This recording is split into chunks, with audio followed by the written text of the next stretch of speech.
done a few different things. I always tend to do at the end of the semester like a remediated presentation, which my students are actually working on right now. And sometimes I've given them free reign and just said, like, whatever medium you want to use that you think best, makes the argument that you want to make with your research will be good. Sometimes I've given them, like, everybody is going to do this, like, you are going to do this. But right now I'm doing a sort of two-pronged approach, and they can either do, what's the word?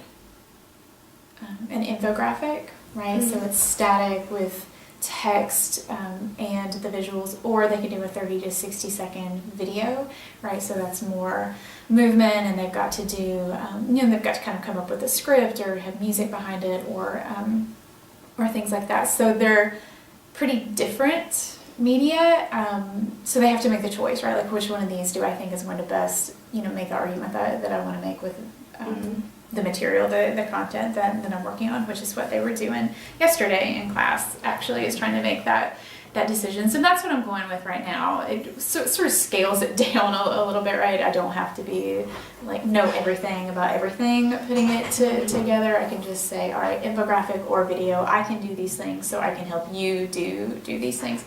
And those are both also things that they can do pretty quickly. Like, I've explained to them at the end of the semester that this is your opportunity to have a little fun. You've already done the hard work, you've done all the research, you've written the actual essays, so to speak, but now you get to play around with it a little bit, right? Like, I'm not going to grade them super harshly. I just want to see what you can do with it to put it together. So it's an opportunity for them to have a little bit of fun. Typically, when I've assigned some sort of multimodal project, I have left it pretty open. It's usually called a visual argument for my students, so that they can decide exactly what it is that they want to do, whether they create they create it digitally, but it would be sort of a advertisement that might be on a billboard. It could be a sort of public service announcement video type thing. It could be a commercial for a product. So I typically leave it pretty open in terms of exactly what it is and what medium they'll use. First off, with English 101 classes especially, I like to do a brief section where we discuss multimodality, kind of introduce the basic concepts, and I tend to rely on Robin Williams, the Non-Designer's Design Handbook, to help students approach what I would say are the basic elements that most people look for in multimodal projects. Spatial design, elements of the craft principles, which I think most rhetoric and composition people are familiar with those. And I think the craft principles are a really easy way to make students start to understand the rhetorical choices that they're making with images, with multimedia. And I think that's usually the hardest bridge for people to gap, that these things can be used rhetorically, and they are framed rhetorically everywhere that students are finding them. So I think tasking them with starting to create these things is important, because they are consuming a lot of this information. So that's just one of it.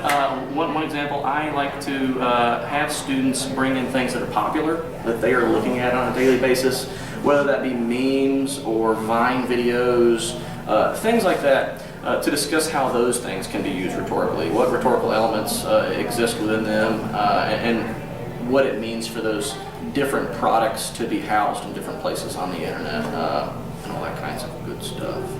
This semester I was much more deliberate in my instructions, and I required all of the students to create infographics. So I did give them the option that they could do digital infographics using like an online template, and most of the students chose that option. But then I had a couple, and you might see them behind me, who did old school poster boards with their infographics.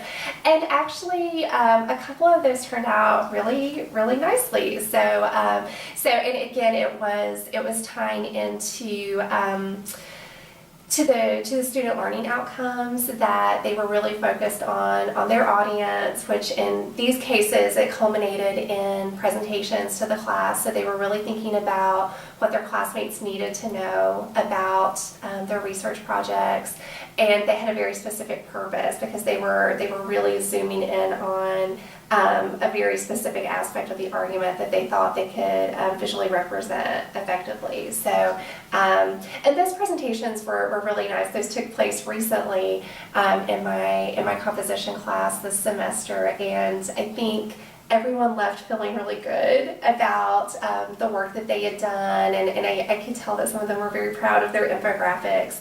And honestly, I think it made it easier for me as the instructor to evaluate, because they were all doing, you know, the same thing. So that was nice. And I think it was very clear to the students how it was helping them develop a better understanding of audience and purpose, and also getting them to think outside the box of how they could make their argument stronger by using a combination of maybe images and words, and not just the words that they're used to using in their traditional essays. So. Well, I've done quite a few. I don't always do all of these every semester, but I've done audio recordings. So like a 30 to 1 minute, 30 second to 1 minute public service announcement, say, where a student has to talk about an issue. Usually that might be coming out of a research project. Say if they've been researching a local issue, then they may do a 30-second audio recording that's going along with that in some way. I've done video projects where students have done similar things, where it's the short PSA, but then it also has images or recorded video along with it. I've done longer video projects of about 2 minutes to 5 minutes, and with those are always as a remediation project. So they're taking a research paper and they're remediating part of that into a video, and maybe they're dealing with the same audience, or maybe they're shifting to a different audience. And then I've done a few times where I've given students the option that they could put together a website.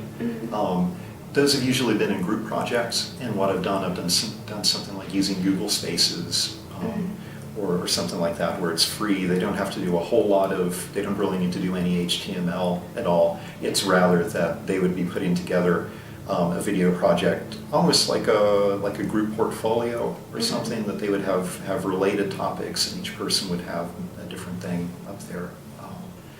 And actually, if I think about that, I think I'd required that.